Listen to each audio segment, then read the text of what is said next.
In this video, I'll show you how to download songs using Chrome on your mobile. First, open the Google Chrome app on your Android or iPhone device. Type pixabay.com in the search bar.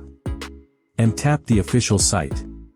Swipe left on the category menu at the very top of the homepage, past photos, vectors, videos, until you locate the music tab, then tap it.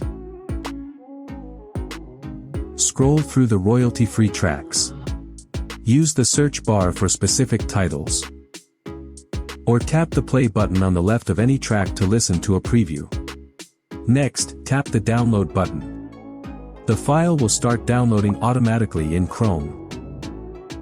After the download is complete, open your phone's Downloads folder or File Manager to find the song.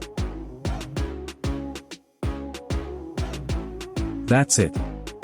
You've successfully downloaded a free song from Pixabay using Chrome on your phone.